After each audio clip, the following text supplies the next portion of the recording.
పెళ్లి చూపులో పార్ట్ 4లో భాగంగా పెళ్లి వాళ్ళకైతే నేను టీ ఇచ్చేసి వెనుదిరిగాను.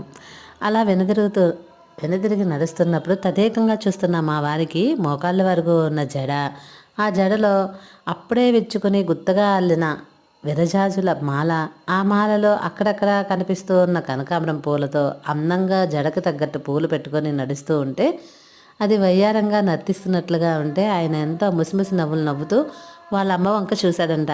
ఎప్పుడూ వాళ్ళమ్మ ఒక మాట అనేదంట.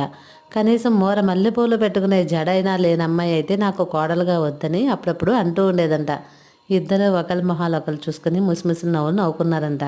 నేనైతే ఇంట్లోకి వెళ్ళిన తర్వాత మా అత్తగారు, మా అత్తగారితో పాటు వచ్చిన ఒక ముత్తైదువు ఇద్దరు లోపలికి వచ్చి చిన్న చిన్న ప్రశ్నలు అడుగుతూ ఉంటే, ఏంటి వీళ్ళు ఇలా ప్రశ్నిస్తున్నారు, సంబంధం నచ్చిందని నాకు చెప్పలేదు కదా అన్న ఉద్దేశంతో నేను వీళ్ళు ఇలా ప్రశ్నిస్తున్నారేంటని నాకు ఒక ఇంత ఆశ్చర్యం వేసింది.